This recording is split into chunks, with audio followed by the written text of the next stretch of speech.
অঞ্জনা দাস, দশদা গৌরীশঙ্করপুর গ্রাম।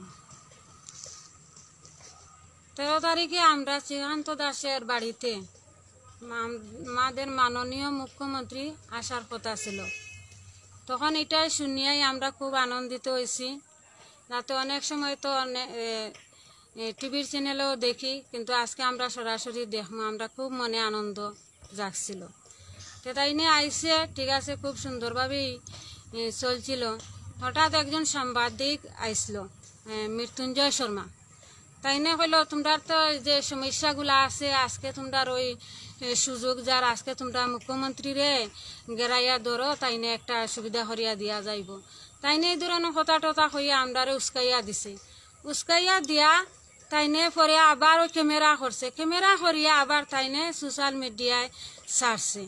এটা যে তাই এই কাজগুলো করবো আমরা অনুভব করতে পারছি না। তাই যে আমরা মান সম্মান মারার জন্য এই কথাগুলো খোয়ার লাগি তাই না, যে আমরা এই ধরনের কথা হয়েছে আমরা অনুভব করতে পারছি না। এখন যে আমরা তো তখন তো এক মোমেন্ট আসলো, তখন কিতা হয়েছে কিতা না নিজেও ভাবতে পারছি না। যে কথা হয়েছে ওটাই আমরা হইয়া ফেলছি, ভাবনা চিন্তা করছি না। এটাই আমরা খুব গুরুত্ব অন্যায় হয়েছে। আমরা মাননীয় মুখ্যমন্ত্রীর কাছে আমরা অনুরোধ জানাইছি, ক্ষমা ভিক্ষা চাইছি, এবং ত্রিপুরাবাসী যে ভাই বোন ছেলেমেয়েরা আছে সবাই আমাদের জন্য খুব ক্ষতিগ্রস্ত হয়েছে আমরা এই কারণে। কিন্তু তখন এই কারণটা ভাবতাম পারছি না, এই কারণটা যে তাইনে যে চক্রান্ত করছে যে তোমরা এই বিপদ পড়ো, তাইনে আবার আমরা কইল যে এই করো সেই করো, কই আবার তাইন ক্যামেরা করিয়া আবার সোশ্যাল মিডিয়ায় ফাটাইলো। আমরা তো গ্রামের মেলুক, তাইনে যে চক্রান্তটা করছে আমরা অনুভব করতে পারছি না।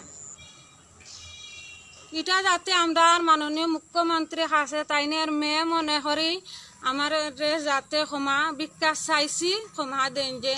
আর আমি অবশ্যই একটা পরিবার, কিন্তু মানুষের তো আমার খারাপ করবো, কাজ করার সময় তো ভাবছো না, সত্যি কথা কাজ করার সময় ভাবছি না। মানুষে কইছে চুরি করলে লজ্জা, এখন যে কাজ করছি এটা মৃত্যুর সমান। এখন যদি তাই না আমরা একটু দয়া করে আমরা ক্ষমা পাইতাম মাননীয় মুখ্যমন্ত্রীর কাছে আমার আবেদন। আর এই ত্রিপুরাবাসী যারা আছে ভাই বোন, তোমরা তারা যাতে মা বোনের সমান দেখিয়া যাতে আমার এই ক্ষমাটা দেয়, অতটুকু আমার অনুরোধ।